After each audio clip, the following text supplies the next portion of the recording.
Question number 5 क्या है, solve the following सब क्वेश्चन एनी वन, है ना, आपको कोई एक सॉल्व करना है 3 मार्क के लिए। फर्स्ट वाला, इन द गिवन फिगर, आपको एक फिगर दिख रहा है, बढ़िया। The pi diagram represent the amount spend on different sports by the school administration in a year. If the money spend on football is 9,000, answer the following question. तो आपको ये पाई diagram बना के दिया हुआ है और आपको यहाँ पर कुछ क्वेश्चन के आंसर देने हैं। What is the total amount spend on the sports, तो आपको टोटल अमाउंट फाइंड करना है।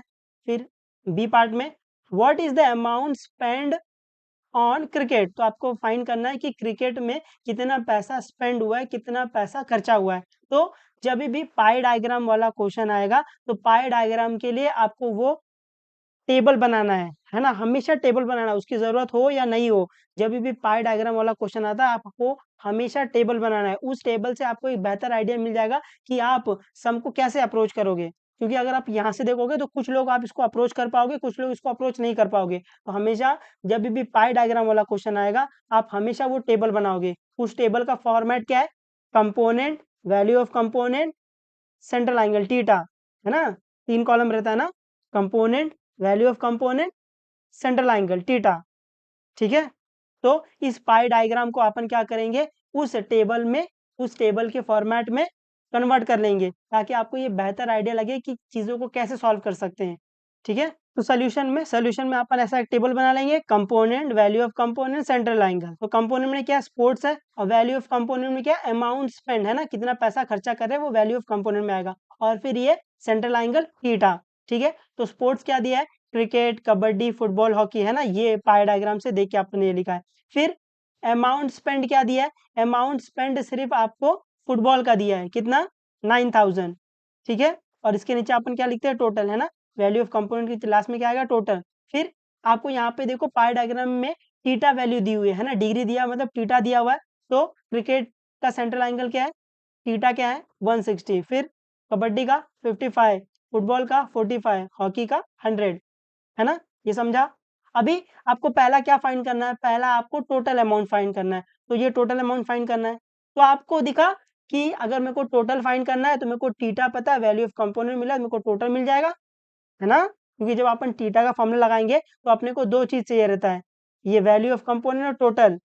तो यहाँ पे देखो थीटा दिया हुआ है, वैल्यू ऑफ कंपोनेंट दिया हुआ है, तो टोटल मिल जाएगा। तो अपन यहाँ क्या यूज करेंगे, थीटा का फॉर्मूला यूज करेंगे इस फुटबॉल वाले को लेके। ये समझा कैसे फाइंड करेंगे टोटल को, क्योंकि यहाँ पे देखो ये वैल्यू ऑफ कंपोनेंट दिया है, थीटा दिया है, टोटल मिल जाएगा, है ना। 3 चीज में से 2 चीज पता होनी चाहिए। उम्मीद आपको समझाइए। तो यहाँ पर अपन ये सोल्यूशन स्टार्ट कर दिए, सोल्यूशन का ये पहला वाला था, अब ये सेकंड। सेकंड में अपने को फाइंड क्या करना है, अपने को फाइंड करना है टोटल अमाउंट, टोटल अमाउंट। तो टोटल अमाउंट के लिए अपन क्या लेंगे, फुटबॉल लेंगे ना, for football, for football, for for football. तो फुटबॉल के लिए क्या क्या दिया है वो लिख लो, क्या दिया है, थीटा कितना दिया है 45, और अमाउंट स्पेंड कितना दिया है 9,000। तो यहाँ पर फॉर फुटबॉल के लिए थीटा कितना दिया है, थीटा आपको दिया हुआ है 45 डिग्री। अमाउंट स्पेंड कितना दिया है, अमाउंट स्पेंड, स्पेंड ये कितना दिया है, ये आपको दिया है 9,000, है ना, रुपीज 9,000 या 9,000 रुपीज जो भी है। ठीक है, तो यहाँ से अपन क्या करेंगे, यहाँ से अपन थीटा का फॉर्म लगाएंगे। तो central angle theta is equal to value of component upon total. तो वैल्यू ऑफ कंपोनेंट क्या है, amount spend, amount spend upon total amount, total amount into 360 degree, है ना, ये थीटा का फॉर्मूला है। अगर आप यहाँ पर वैल्यू ऑफ कंपोनेंट लिख दोगे तो भी चलेगा, या फिर टोटल अमाउंट, क्योंकि वैल्यू ऑफ कंपोनेंट में यही है ना, टोटल स्पेंड।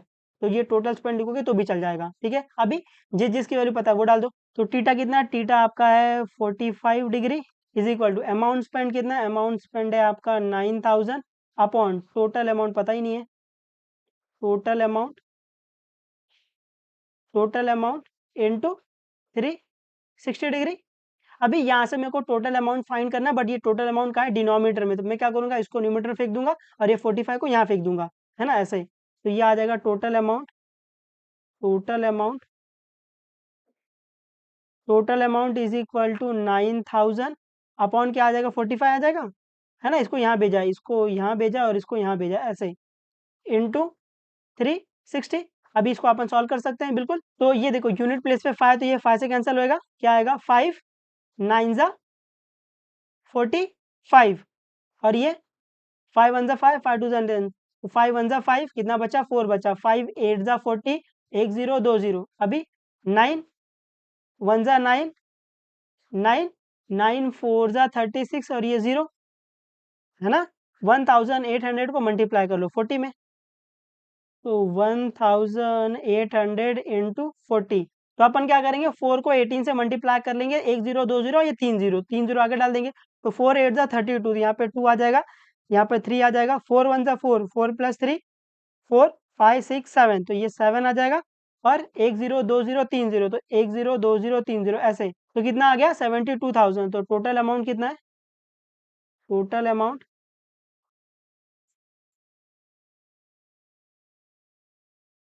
टोटल अमाउंट आपका आ गया 72,000 रुपीज, या फिर रुपीस आगे लिखो तो भी चलेगा, ठीक है।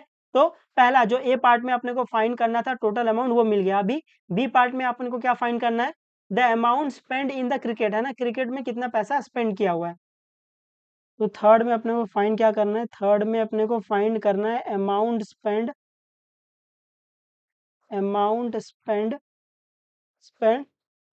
In cricket. तो amount in spend in the cricket, तो लिखो फॉर क्रिकेट, है ना, फॉर क्रिकेट की बात हो रही है, फॉर क्रिकेट। तो क्रिकेट के लिए आपको क्या क्या पता है, देखो डायग्राम में क्रिकेट के लिए, या फिर आप टेबल में देख लेना, क्रिकेट को क्या दिया आपको, टीटा दिया हुआ है, तो क्रिकेट में आपको टीटा दिया हुआ है 60 डिग्री, और टोटल अमाउंट तो अपन फाइंड करके आ रहे हैं। तो आपको टीटा 60 डिग्री दिया, तो अपन यहाँ पे टीटा का फॉर्मूला लगा सकते हैं बिल्कुल। तो टीटा का फॉर्मूला क्या है, theta is equal to amount spend on cricket लिखोगे तो भी चलेगा, ऑन क्रिकेट, या फिर सिर्फ अगर अमाउंट स्पेंड लिख दोगे तो भी चल जाएगा, amount spend on cricket upon क्या आता है, टोटल अमाउंट इनटू 360 डिग्री, है ना। ये टीटा का फॉर्मूला है, और इसको आपको याद करने के लिए बोला जाता है, क्योंकि हर साल इसके ऊपर से सम आ जाता है। अभी जिसकी वैल्यू पता है वो डाल दो, तो टीटा पता है बिल्कुल, टीटा कितना है 60 degree is equal to amount spend on cricket, ये कितना है ये तो पता नहीं, यही फाइंड करने का है। तो अमाउंट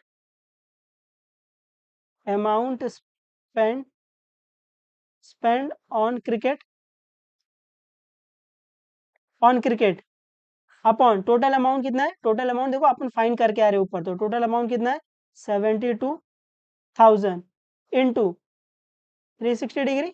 अभी यहाँ पर अपने को amount spend on the cricket find करना है, तो अपन क्या करेंगे, इसको एक साइड रखें, बाकी सबको उठा के वहां फेंकेंगे। यहाँ पे 72,000 इससे क्या हो रहा है, डिवाइड हो रहा है, वहां जाकर मल्टीप्लाई, और ये 360 ये क्या हो रहा है, मल्टीप्लाई हो रहा है, वहां जाके डिवाइड, तो ये क्या आ जाएगा अमाउंट स्पेंड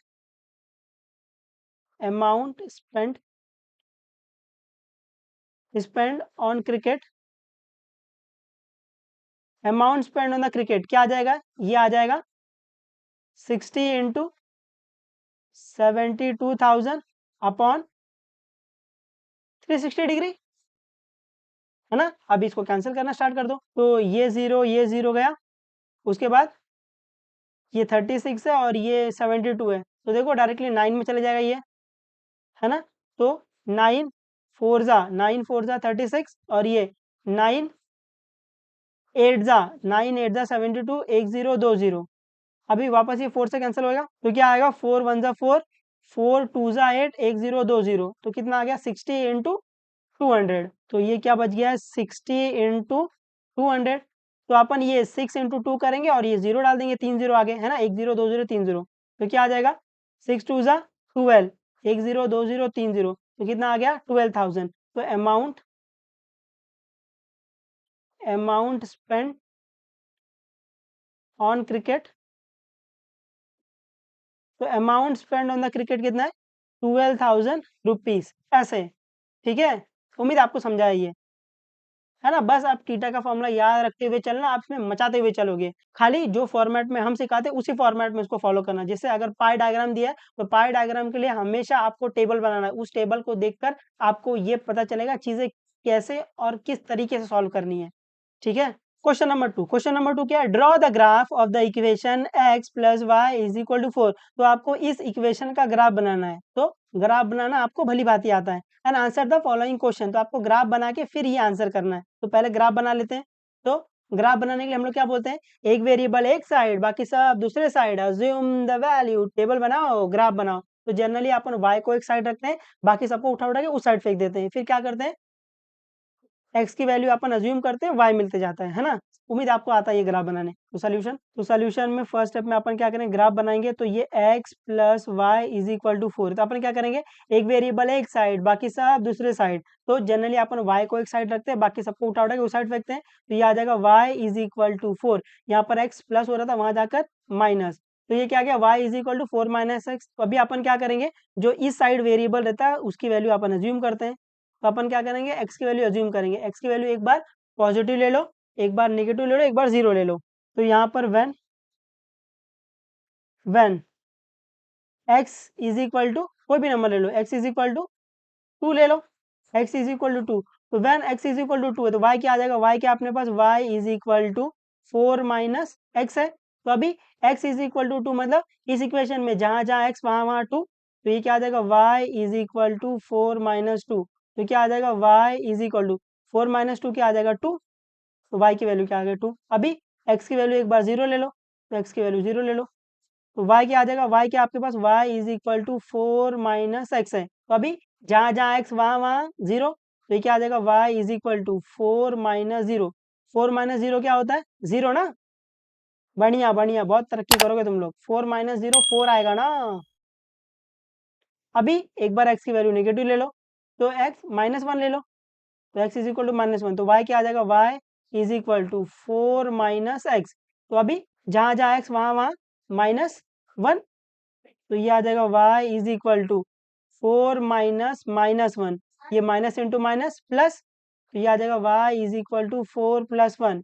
तो ये क्या आ जाएगा, y is equal to 4 plus 1 क्या आ जाएगा 5। तो y की वैल्यू क्या आ गई, 5 आ गई। अभी क्या करेंगे, टेबल बनाओ ग्राफ बनाओ। अभी क्या करेंगे, टेबल बना देंगे और ग्राफ बना देंगे। इस तरीके से आपने एक टेबल बना लेंगे, है ना, x y x comma y. तो जब x की वैल्यू 2 थी, y क्या आया, y 2 आया। जब x की वैल्यू 0 थी तो y क्या है, y आपका 4 आया। जब x की वैल्यू माइनस 1 थी तो y क्या है, y आपका 5 आया। तो x कॉमा वाई क्या आ जाएगा, x कॉमा वाई आ जाएगा 2 कॉमा 2 आ जाएगा, फिर 0 कॉमा 4 आ जाएगा, फिर माइनस 1 कॉमा 5 आ जाएगा। तो अभी आपको इस जो कोऑर्डिनेट है इसको आपको क्या करना है, ग्राफ में प्लॉट करके लाइन बना देना है। तो ऐसा आप एक ग्राफ पेपर ले लोगे और ये आपका एक्स एक्सेस, ये आपका वाई एक्सेस बना लोगे ऐसे। ठीक है, अभी पॉइंट प्लॉट करना स्टार्ट कर दो। तो पहला पॉइंट आपको क्या प्लॉट करना है, 2 2। तो पहला वाला एक्स है, दूसरा वाला वाई है, अरे बाबा। तो x2 y2। तो x2 मतलब यहाँ, y2 मतलब ऊपर के नीचे ऊपर यहाँ। तो ये क्या आ जाएगा, ये वाला पॉइंट आ जाएगा। उसके बाद क्या प्लॉट करना है, 0 4। तो पहला वाला एक्स है, दूसरा वाला वाई है, अरे बाबा। तो x0 y4।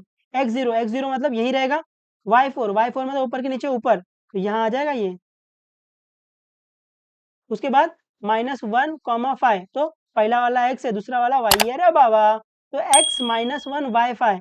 x-1 कहाँ आएगा, यहाँ खड़े रहो, x-1 कहाँ आएगा, राइट या लेफ्ट, लेफ्ट इधर। और फिर y5 कहाँ आएगा, ऊपर के नीचे ऊपर, यहाँ आ जाएगा। अभी अपन एक लाइन ड्रॉ करेंगे जो ये तीनों पॉइंट से पास हो जाए। तो ऐसी एक लाइन आएगी, बिल्कुल, है ना। ये पॉइंट का कोऑर्डिनेट भी लिख लो साथ में। तो इस वाले पॉइंट का कोऑर्डिनेट क्या आ गया, इस वाले पॉइंट का कोऑर्डिनेट है 2 है। इस वाले कोऑर्डिनेट का पॉइंट है 0 4 है। इस वाले पॉइंट का कोऑर्डिनेट क्या है, -1 5 है ना, ऐसे। पहला क्वेश्चन आपसे पूछ रहा है, what type of triangle is form by the line and x and y axes. तो एक्स एक्सेस वाई एक्सेस और लाइन मिलके कौन सा ट्राइंगल बना रहे, बेस्ड ऑन इस साइड। साइड के बेसिस बताना है ना। जब भी आप ट्राइंगल चैप्टर पढ़ते हो तो वहां पर आपको ट्राइंगल दो टाइप में सिखाया जाता है, पहला बेस्ड ऑन द साइड, फिर बेस्ड ऑन द एंगल। तो यहाँ पर आपको ट्राइंगल पहचानना है based on the side. Based on the side में कितने टाइप के ट्राइंगल आपने पढ़े, पहला स्केलियन ट्राइंगल, फिर आइसोसेलेस ट्राइंगल, फिर इक्विलैटरल ट्राइंगल, है ना। तो ये ध्यान देना एग्जाम में कि वो कहाँ से पूछ रहा है, बेस्ड ऑन द साइड पूछ रहा है। तो साइड के बेसिस पे आप देखोगे कि जो ट्राइंगल बन रहा है कि कौन सा ट्राइंगल है ना। कुछ लोगों ने इसको एंगल के बेसिस पे देख लिया था और वो राइट एंगल लिख के आए और अपने आप को तुर्रम कान समझ रहे हैं, है ना, क्वेश्चन ध्यान से पढ़ना, इसलिए मैं बार बार लगातार बोलता हूँ कि क्वेश्चन को 1 से 2 बार पढ़ो, समझो क्वेश्चन क्या बोल रहा है ना। हर घर कुछ कहता है, हर क्वेश्चन कुछ कहता है, ठीक है। तो यहाँ पर ये वाला ये जो ट्राइंगल बना है, देखो ये एक्स एक्सिस वाई एक्सिस और ये लाइन मिलके कौन सा ट्राइंगल बना रहे हैं, है ना, दिख रहा है आपको ये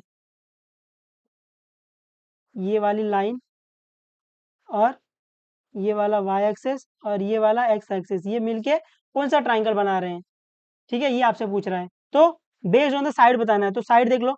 तो इस वाले ट्राइंगल की ये ट्राइंगल बनाओ, ये दिख रहा है आपको, ट्राइंगल दिख रहा होगा ना, ट्राइंगल ये। तो अभी आपको दिख रहा है ये इसकी साइड कितना आएगी, 0 to 4, तो ये कितना है, 4 है, और ये कितना है, 4 है, तो ये 4 है, ये 4 है, दो साइड इक्वल मतलब आइसोसेलेस ट्राइंगल, है ना।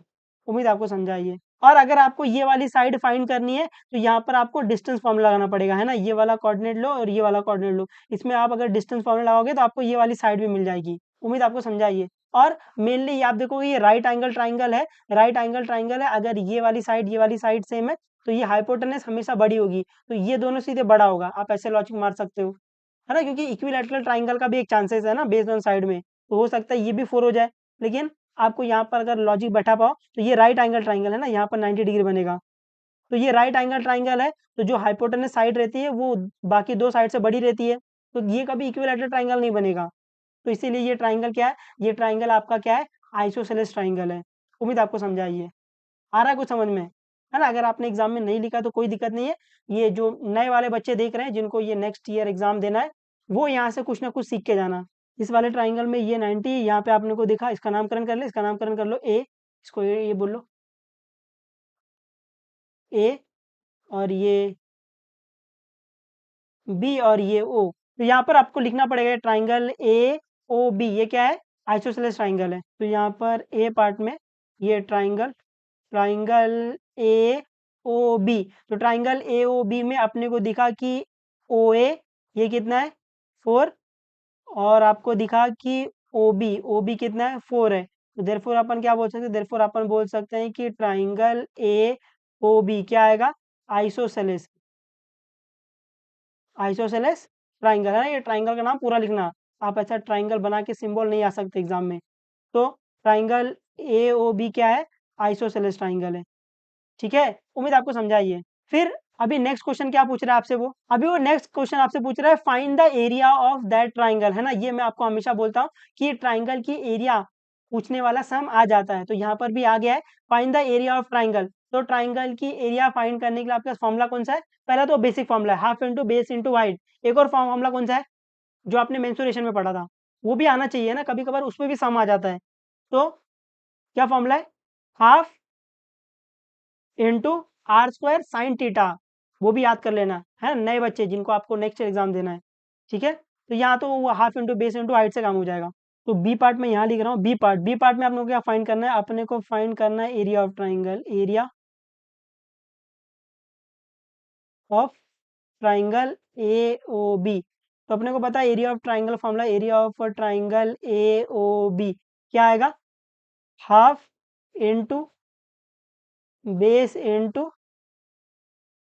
हाइट। तो इस वाले ट्राइंगल में बेस क्या आएगा, बेस क्या होती है, सोई हुई लाइन, तो इसका बेस कितना है, ओ बी है, हाइट क्या है, ओ ए है, और अपने को ओ बी और ओ ए दोनों पता है, तो ये आ जाएगा हाफ इंटू बेस कितना है, बेस आपका ओ बी है, और ये इंटू हाइट कितना है आपका ओ ए है। तो ओ बी और ओ ए दोनों की वैल्यू पता है, हाफ इंटू फोर, इसको कैंसिल कर सकते हैं बिल्कुल। तो ये 2 1 ज़ा 2, 2 2 ज़ा 4, अब इसको मल्टीप्लाई कर लो, 2 4 ज़ा 8, तो ये क्या आ गया, ये आपका आ गया 8। तो area of triangle A O B ये क्या आ गया आपका 8, और यूनिट क्या आएगा, एरिया फाइंड कर रहे हैं, स्क्वायर डॉट यूनिट, है ना, क्योंकि अगर मीटर सेंटीमीटर नहीं दिया तो आप क्या लिख के आओगे, आप स्क्वायर डॉट यूनिट लिख के आओगे, ठीक है। उम्मीद आपको समझाइए, आ जाएगा आपको, ये आ जाना चाहिए। और यहाँ पर इस फिगर में 2 3 बातें अभी भी नहीं लिखी हुई है, वो लिख लेना, जैसे ये लाइन का जो इक्वेशन है वो लिखने का है, स्केल जो है वो आप लिख सकते हो, ठीक है। ये 2 3 बातें आपको लिखनी पड़ेगी इधर, और ये बी का कोऑर्डिनेट लिखना पड़ेगा और ए का कोऑर्डिनेट लिखा, ये जो जहाँ पर ये आपका एक्स एक्सिस से इंटरसेक्ट कर रहा है ना, ये आपको कोऑर्डिनेट लिखना पड़ेगा और स्केल लिखना पड़ेगा, और ये लाइन की इक्वेशन लिखनी पड़ेगी। तो लाइन का इक्वेशन क्या है, लाइन का इक्वेशन है x plus y is equal to 4, ये आपका लाइन का इक्वेशन हो गया। दूसरी बात और क्या लिखना है आपको, ये वाला कोऑर्डिनेट लिखना है, ये कोऑर्डिनेट क्या है, एक्स कितना है 4 है, वाई 0 ऐसे। उसके बाद स्केल लिखना है, scale on x axis, x axis कितना है 1 centimetre is equal to 1 unit. उसके बाद on y axis, on y axis, y axis पे क्या है 1 सेंटीमीटर इज इक्वल टू कितना है 1 यूनिट, है ना। स्केल लिख के आना, स्केल नहीं लिख के आओगे वो खुन्नस में मार्क्स काटते हैं आपके, ऐसे है ना। ये डबल नहीं करना भाई, आप स्केल ऐसे लेके आओगे। उम्मीद आपको समझा है ये, कर लोगे आप ऐसे, है ना। पेपर बहुत ही ईज़ी था, है ना। इससे ईज़ी पेपर आपको कभी नहीं मिल सकता है। बस खाली आपको कॉन्सेप्ट आना चाहिए, है ना। हर एग्ज़ाम में जो भी आप नए वाले बच्चे हो जिनको आपको नेक्स्ट ईयर एग्ज़ाम देना है, आप सिर्फ़ कॉन्सेप्ट पढ़ना है ना, पेपर बिल्कुल हार्ड नहीं आता है। अगर 1 आध 2 क्वेश्चन अगर हार्ड आ गया ना, तो वो सबके लिए हार्ड रहता है। अगर आप नहीं कर पा रहे, तो वो कोई नहीं कर पा रहा है, ऐसे समझने का। ठीक है? तो आप अगर छोटे-छोटे कॉन्सेप्ट पढ़ के जाओगे और कॉन्सेप्ट याद रखोगे ना, तो आपका एग्ज़ाम आराम से निकल जाएगा। वो इतना हार्ड क्वेश्चन नहीं पूछते हैं, ठीक है? तो पढ़ते रहो, जो भी डाउट रहेगा आप बेझिझक पूछ सकते हो, बता देंगे, कोई दिक्कत नहीं। चलो बाय-बाय, टेक केयर और मचा दे रहना एकदम।